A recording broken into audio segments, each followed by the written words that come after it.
Olá, gente, que bom encontrar com você nesse nosso tempo de aula. Essa aula diferente, porque estamos gravando para que seja disponibilizada no domingo. E as coisas ainda aqui estão mais difíceis, até porque nós temos uma restrição de mobilidade agora, então estamos antecipando bem as gravações para que isso chegue até você da melhor maneira possível. Hoje, dentro da nossa construção da escatologia, queremos falar um pouco sobre a compreensão das posições escatológicas, o que elas dizem, o que elas significam, qual o sentido delas. Então, a gente precisa entender assim que essa diversidade de posições, muita gente diz o que é o que não é, mas essa diversidade não é necessariamente ruim, não é necessariamente negativo. Há um aspecto positivo que nos força a pensar, nos força a olhar para textos bíblicos, nos força a olhar para a verdade de Deus e dela então, sem sermos infantis, sem sermos crianças na interpretação, na hermenêutica, tirarmos conceitos, conclusões produtivas, lógicas, coerentes, à luz daquilo que temos adotado como nosso caminho de hermenêutica. Em nossas construções anteriores, já falamos sobre a importância de uma boa hermenêutica no sentido de tratar a escatologia. Se desprezarmos isso, então a gente pode ir a qualquer lugar. Vamos olhar então um pouco para essa variedade, vamos tentar entender e disso então tirar a nossa lição para hoje. Vamos pedir a direção de Deus, vamos orar. Senhor nosso Deus, queremos olhar para a Tua palavra com simplicidade e humildade, pedindo que o Senhor mesmo nos dirija e nos faça sábios na medida em que a entendemos e aplicamos em nossos corações. Em nome de Cristo, amém.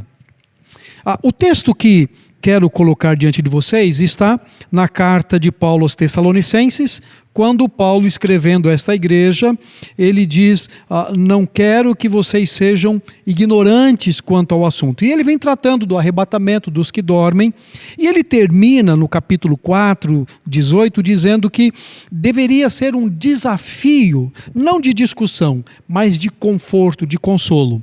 Especialmente nesses tempos de pandemia, é importante a gente entender a necessidade do conforto, do consolo de Deus, e não essa maluquice de estamos no Apocalipse, Deus está jogando ira. Não, isso não vai nos levar a lugar nenhum.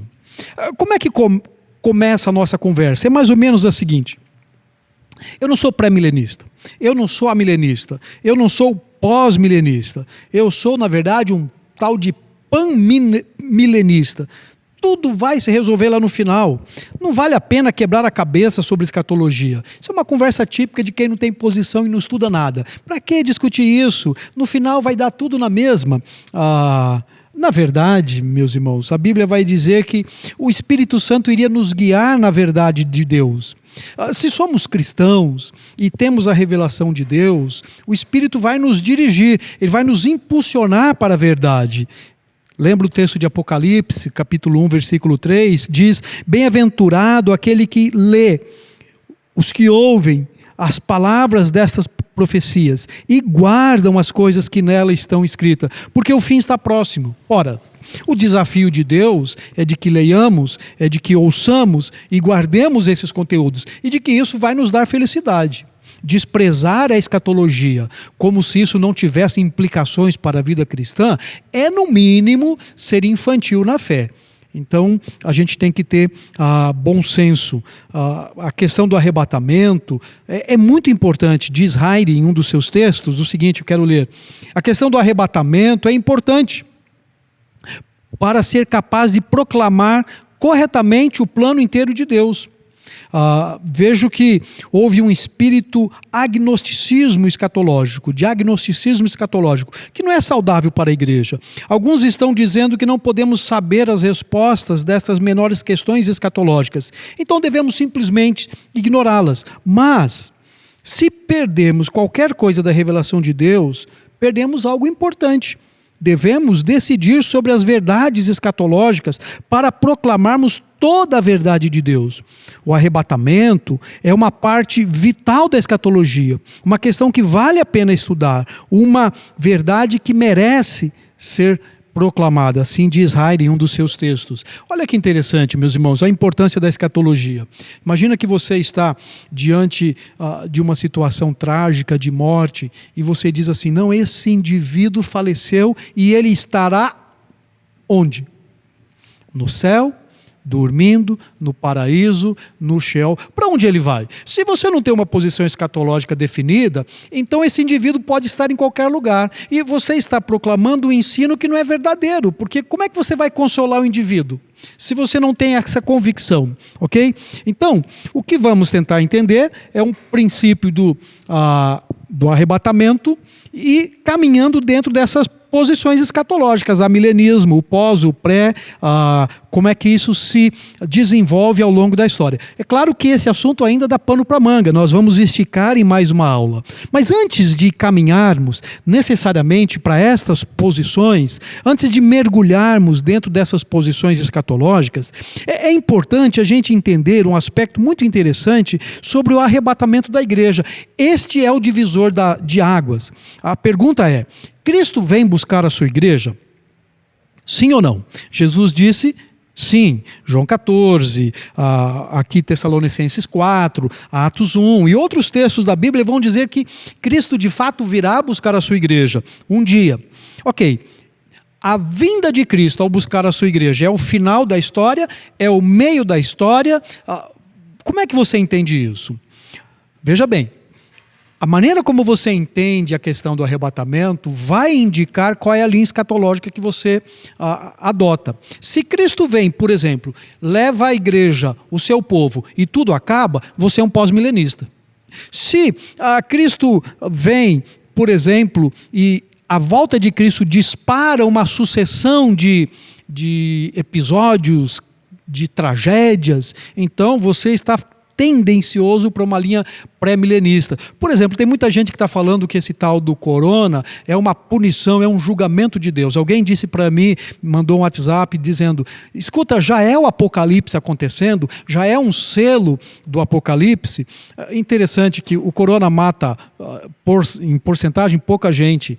Apocalipse fala de tragédias de terço da população mundial.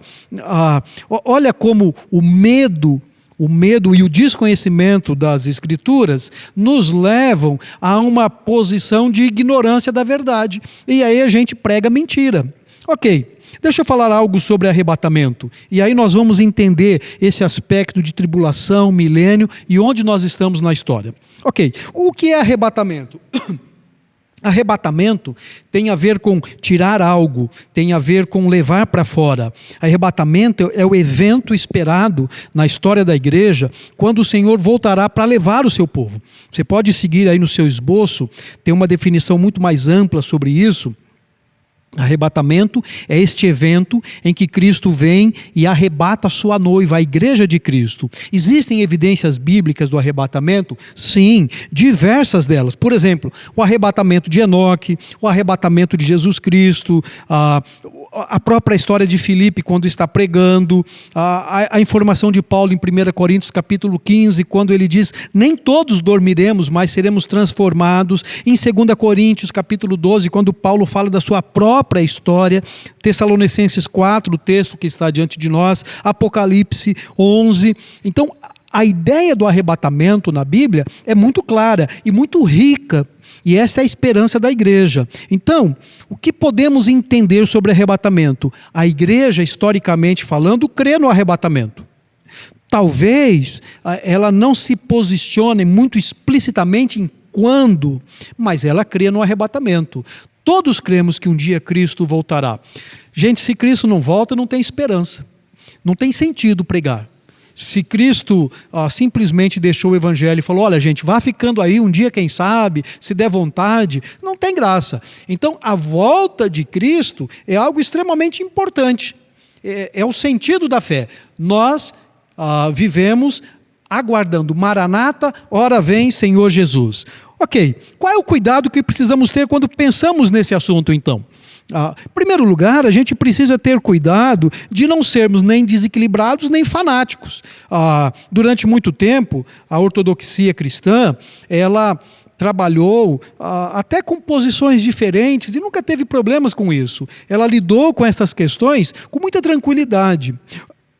Então, nós não podemos nem ser fanáticos, nem desequilibrados. Por exemplo, tem muita gente que está estabelecendo datas, e aqui eu não quero mencionar religiões, porque tem de todo lugar gente dizendo que Cristo vai voltar, senta lá com a cadernetinha, entra no WhatsApp e faz uma conta dizendo, olha, é o fim do mundo, não passa do 2000, não passa do 2020, e assim por diante vai. Alguém me disse que corona é o número da besta já também, não é?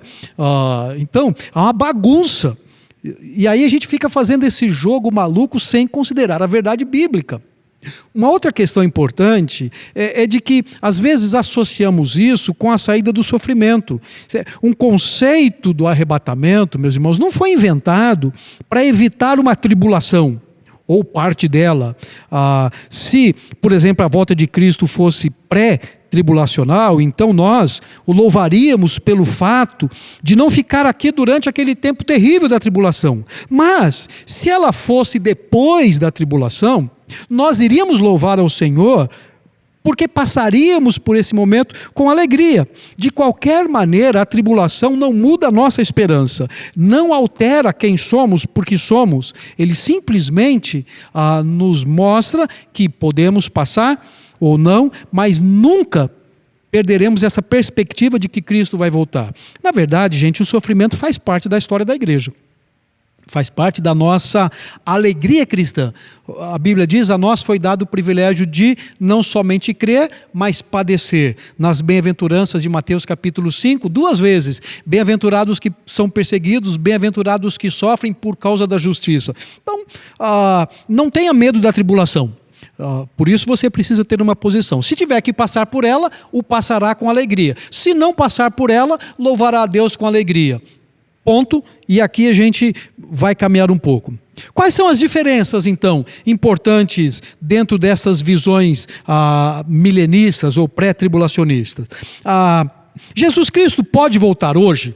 Essa é uma pergunta que você precisa responder. Havia uma frase antiga que dizia assim, viva o dia de hoje como se Cristo voltasse amanhã. Mas ele pode de fato voltar? Quais são as profecias que precisam se cumprir para ele voltar? Nós estamos vivendo os últimos dias, é agora, a besta do Apocalipse já apareceu, o anticristo, o falso profeta, o livro de Apocalipse é só uma fantasia, uma escatologia, uma alegoria, ou de fato ele é um livro literal? A gente vai terminar esse bloco de estudo, essa nossa série, fazendo uma visão bem panorâmica do livro de Apocalipse. Mas a pergunta que a gente precisa entender agora é, Cristo pode voltar agora? Por exemplo, se você fosse um pós-tribulacionista, você diria, não. Nós vamos ter que entrar numa grande tribulação, aquilo que Daniel vai dizer, 3 semanas e meia de paz, 3 semanas e meia de grande tribulação, perseguição, besta, já tem gente falando de chip na testa, como se a gente não fosse vigiado, gente, seu celular, o seu cartão de crédito, seu CPF, todo mundo sabe onde você está, é que ninguém vai te procurar, mas eles sabem onde você está, não é? Mas os tribulacionistas, os pós, diriam, não. Mas a gente precisa estar alerta para este fato, porque Cristo vai voltar ainda. Se você fosse um pré-tribulacionista, você diria, sim, Cristo pode voltar a qualquer momento, hoje, amanhã, porque a volta de Cristo iria disparar o gatilho tribulacional da história. Então, olha que interessante essa divisão. E qual seria, ou qual é, a natureza desta grande tribulação? A natureza diz respeito àquelas catástrofes registradas nos selos, nas taças do Apocalipse. Isso é exagerado, isso é simbólico, é a ira contra os crentes de Satanás, ou é a ira de Deus contra o mundo rebelde. E como é que fica a igreja em tudo isso, ok? Então, preste atenção no seguinte, se você fosse um pós, você diria, não, Cristo não vai voltar. Nós vamos ter que passar por diversos coronas da vida aí. Se você fosse um pré, você diria, não, ele volta a qualquer momento. Você já parou para fazer essa associação de ideias? Muito bem, gente. Então, a pergunta que temos é, como é que a igreja fica na tribulação? Essa é uma pergunta que tem incomodado ou tem gerado discussão ao longo da história. Então, a questão é assim, se a tribulação envolve a igreja, por exemplo, se a grande tribulação for principalmente a ira de Deus contra o mundo, a igreja precisa ou vai passar por ela? Qual o sentido da igreja? Ou em que sentido ela estaria protegida ou seria tirado desta ira? Então, por exemplo, os pós-tribulacionistas vão dizer que não, a igreja continuará na tribulação. Deus vai protegê-la de alguma maneira sobrenaturalmente, não é? E ela não vai sofrer aquela parte mais cruel. Deus vai a resgatar.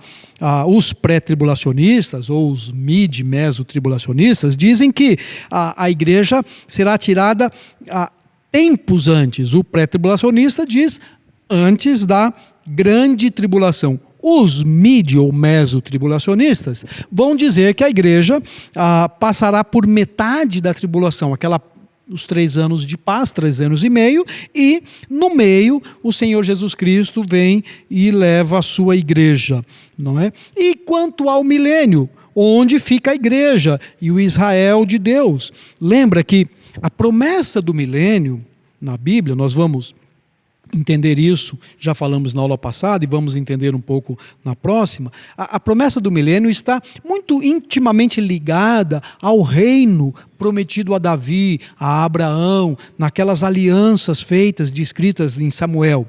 Mas onde fica a igreja? Então, os pré-milenistas concordam que haverá um reino na terra, mas como é que isso vai se manifestar? Como é que a igreja estará presente, não é? Como um corpo com Israel, como entidade distinta? Quem vai povoar? Quem serão as nações do povo de Deus, não é? Então são algumas perguntas que vão se dando diante de nós. Mas deixa eu mostrar para você mais especialmente a questão das posições escatológicas. Por exemplo, o pós-milenismo vai afirmar que a volta de Cristo se dará depois de um período de milênio. O que é esse período de milênio? Então essa posição escatológica vai dizer o seguinte, que o reino de Deus está presente e ele está sendo estabelecido, especialmente através da pregação do Evangelho, da obra de Cristo Jesus, da obra do Espírito Santo, não é? Vai chegar o tempo em que o mundo será cristianizado. E quando isso acontecer, haverá a segunda vinda de Cristo. Lembra, Cristo já veio no nascimento, então ele veio e ele volta. E essa vinda de Cristo será seguida de uma ressurreição e de um julgamento, não é? O julgamento final. O milênio está ocorrendo durante o período da igreja. Nesta visão, quando aqueles que adotam o pós-milenismo, eles vão entender que a pregação do Evangelho é crucial para o estabelecimento do reino de Deus. Então, existe uma necessidade de se pregar o Evangelho. O texto clássico é aquele texto de Mateus capítulo 24, versículo 14. Deixa eu chegar lá. Mateus 24, 14 vai dizer o seguinte: e esse Evangelho do reino será pregado em todo o mundo como testemunho a todas as nações, e então virá o fim. Esse milênio não é um milênio literal, não há um governo de presença, mas é um ministério da igreja que está sobre ela, ou sob sua responsabilidade. O aspecto positivo dessa questão do pós-milenismo é de que existe uma presença otimista, de que a igreja de fato vai triunfar, de que nós precisamos trabalhar para que isso amplie e o reino ganhe outras proporções. Uma questão que aconteceu muito interessante é que as grandes guerras e as crises do homem moderno acabaram tirando um pouco essa visão otimista, não é? A gente está aqui em algumas situações onde a política, a economia mostram que cada vez parece mais longe essa ideia de que um reino será todo cristianizado, o reino do mundo. Uma outra posição é o amilenismo. O amilenismo vai dizer de que não há milênio. Então a volta de Cristo acontece a qualquer momento. Mais ou menos assim, para os amilenistas, as promessas de Deus a Israel vão se cumprir espiritualmente na igreja. Portanto, não existe necessidade de um reino literal. Nós somos o Israel de Deus. Essa foi uma posição muito defendida dentro das igrejas batistas, não é? Então, afirmam os amilenistas que não há base suficiente para a expectativa de um milênio, não é? E de que a Bíblia favorece a ideia de que nesta época, nesta presente dispensação do reino de Deus, vai seguir imediatamente o reino na sua forma consumada. Né? O reino de Jesus Cristo é eterno e eles vão trabalhando com essa ideia, basicamente olhando de uma maneira espiritualizada para o milênio. Depois disso, nós teremos o pré-milenismo, desculpa. O pré-milenismo diz que a volta, o arrebatamento da igreja acontece antes do milênio. Essa posição teológica sobre as últimas coisas, que trabalha com uma interpretação muito mais literal das Escrituras, afirma que Jesus voltará para estabelecer o seu reino na terra, o reino prometido, do reino de Deus no Antigo Testamento, de que esse reino se baseia nas seguintes razões. Primeiro, a integridade do caráter de Deus. O plano de Deus não falhou. Cristo é o rei da tribo de Davi e reinará sobre o trono de Davi. Também, cumprir o propósito de Deus em demonstrar o seu perfeito governo sobre a terra. Não é? E cumprir os pactos que Deus fez com Israel, a aliança com Abraão, a aliança com Davi, e manifestar plenamente a glória de Cristo. Ok, e quanto ao arrebatamento? Então agora eu quero parar especialmente nesta posição do pré-milenismo. Se o pré-milenismo diz que Cristo volta antes do milênio, quando a igreja será arrebatada? Então essa é a questão para a gente pontuar aqui. Uma primeira posição vai dizer que a igreja será arrebatada antes da tribulação e de que esse período tribulacional é um período que diz respeito às tratativas de Deus com Israel e não com a igreja. Não que nós não tenhamos tribulações. Sim, de fato nós temos tribulações. No mundo tereis aflições, mas não tribulações na mesma medida em que descreve Apocalipse. Não tribulações na mesma intensidade como as propostas do profeta Daniel, como escrito nas profecias escatológicas da Bíblia. Nós temos sim as tribulações da vida cristã, as tribulações da luta contra o pecado, da comunhão, as lutas por conta de saúde, as lutas por conta do sustento da vida, mas não as tribulações conforme narradas em Apocalipse e Daniel, por exemplo. E quanto ao anticristo? De fato, muitos anticristos, diz o apóstolo João, já saíram no mundo. Todo aquele que nega a encarnação de Cristo, que nega a pessoa, a pessoalidade do Evangelho, e aí você vai lembrar nas coinonias, nós estamos estudando sobre isso, é um anticristo. Mas o anticristo como figura que vem a convencer a Israel de que é o Messias, nós não temos essa figura. Então, a pré-tribulação diz que antes disso. O mesotribulacionismo diz que, de fato, a igreja ela vai chegar até o meio da tribulação. E aquela parte mais escura, mais ferrenha, mais dura, quando o acordo de paz se quebra, a igreja não passará por ela. Ela estará livre desta grande tribulação. E o pós-tribulacionismo tribulação ou pós-tribulacionismo diz que, de fato, não há por que a igreja estar livre deste momento. Não há por que a igreja ser separada de Israel. Até porque, durante a tribulação, conforme Apocalipse diz, haverá pregação do evangelho ainda. Haverá testemunhos. O livro de Apocalipse diz que muitas pessoas vão receber a Cristo durante o período tribulacional. Quem estará pregando o evangelho? A igreja, as testemunhas, quem serão estas pessoas, né? Então, esse aspecto é importante a gente entender, e o pós-tribulacionista diz que a igreja passa por toda a tribulação, até porque a igreja continua sendo a testemunha fiel de Cristo. Então, o que é que você pensa sobre isso? Essa é a pergunta.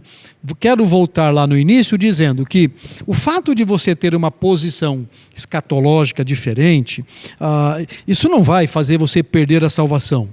Uma posição escatológica vai nos exigir uma leitura bíblica mais profunda.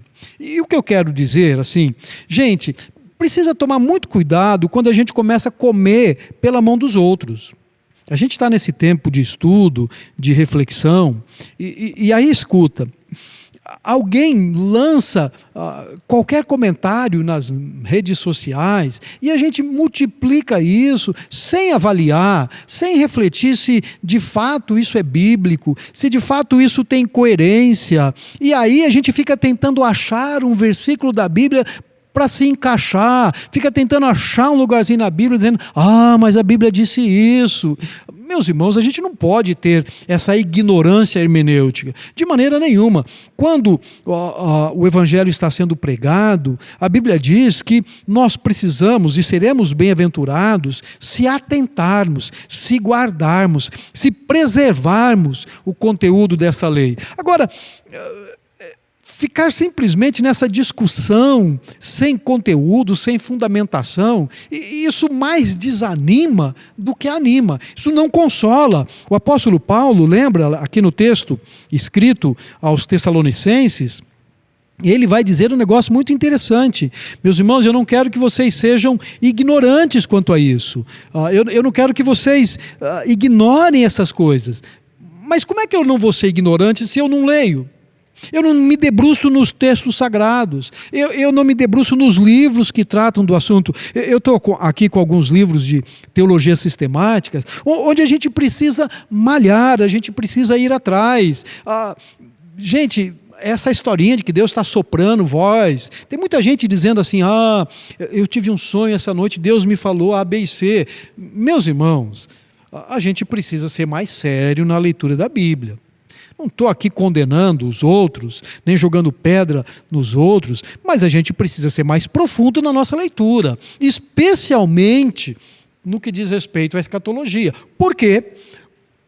Porque, meus irmãos, o tempo que estamos vivendo é um tempo que nos chama atenção. E aí, quantos vão morrer? E se morrer, o que será da morte? Lembra, vamos ficar dormindo? Vamos direto para a presença de Deus? Quando será a ressurreição? A ressurreição do corpo. Como é que estaremos na presença de Deus? Como é o céu? Quando será o céu? Onde fica o céu? Especialmente aqueles que passam por lutas, Paulo vai dizer o seguinte, aqueles que estão passando por aflições, eles precisam desse conforto, eles precisam deste consolo. Quem são aqueles destinados para a ira? Qual é o julgamento de Deus? Qual é o grande julgamento onde Deus vai lançar o inferno, Satanás e os seus anjos no lago de fogo e enxofre? Será que o inferno é aqui? Se o inferno é aqui, então a gente está no meio do inferno, não é? Será que o diabo está reinando? Não, o diabo está preso. Eu tenho poder sobre ele, não tenho poder sobre ele. Então tudo isso diz respeito ao estudo da escatologia. Por isso eu preciso me aprofundar. Porque é o único livro da Bíblia que nos traz afirmações de felicidade. Vocês lembram, quando o pastor Istamir esteve conosco aqui na igreja, ele pregou exatamente sobre as bem-aventuranças do Apocalipse. É interessante, é o único livro que fala sobre bem-aventuranças. Quem lê o Apocalipse é feliz. A pergunta que eu quero fazer para você: você já leu o livro de Apocalipse? Quantas vezes? É um livro difícil, ninguém entende. Olha aqui, nós vamos fazer uma sinopse do Apocalipse. E aí, gente, conforme fomos estudando o Apocalipse, é interessante que você tenha lido ele. Leia. Eu não consigo entender. Compra uma Bíblia numa versão mais contemporânea, uma NVI, uma versão contemporânea. Leia o Apocalipse. Aproveite que você está aí no isolamento social, não sei como é que fala, no apartheid, não é? Você não pode sair de casa. Leia. Eu não sei ler. Ouça. Coloque algum site da internet, ouça, deixa esse negócio rodando para você entender. Felizes aqueles que escutam, aqueles que leem, não é? Então nós vamos entender um pouco sobre o Apocalipse. Vamos também entender então um desenho desse panorama. Ok, como é que fica numa perspectiva pré-milenista? Como é que ficaria o desenho geral das coisas? Onde eu encaixo as pragas? Onde eu encaixo o anticristo? Onde eu encaixo o Apocalipse? Vamos entender isso na visão amilenista, vamos entender isso na visão pós-milenista. Onde essas coisas se encaixam? Para você olhar, isso aqui faz sentido, isso aqui não faz sentido. E aí você precisa ir para a Bíblia. Não é assim, eu sempre ouvi, não quer dizer nada. Qual é o fundamento do que você está ouvindo? E aí, nós vamos terminar lá no final do nosso estudo, exatamente quais as implicações, quais as aplicações para a nossa vida de uma boa escatologia. O que isso muda na sua pregação, nos seus cânticos, né? O rei está voltando? A gente pode cantar essa canção? Ou, por exemplo, há uma canção antiga que diz: porque assim como o relâmpago que sai do Oriente e se mostra no Ocidente. Podemos cantar esta canção? Podemos cantar aquela que diz assim: e os povos virão e virão a Sião adorar sua lei. O que isso tem a ver com a escatologia? Como é que esses cânticos, homem de guerra é Jeová, seu nome é terrível na terra, como é que isso se encaixa dentro da sua escatologia? Está aqui. Até porque às vezes a gente canta e, por não saber, estamos cantando algo que não acreditamos. Será que Deus é adorado, é louvado, quando eu não sei o que eu estou fazendo? Não sei, gente. É uma boa pergunta para você pensar. Que Deus abençoe a sua semana e lhe traga aí bons desafios, boas reflexões. Eu quero pedir para você essa semana: leia Apocalipse. Leia algum livro de teologia sistemática, leia algum conteúdo de escatologia bom. Não caia e fique simplesmente ouvindo a conversa dos outros como se isso fosse a verdade. Leia a sua Bíblia. Vamos orar. Senhor, nos conduza para que entendamos e sejamos corajosos para buscar informações que vão honrar e adorar ao Senhor. Em nome de Cristo. Amém. Uma boa semana para você e nos encontramos na nossa próxima aula. Valeu!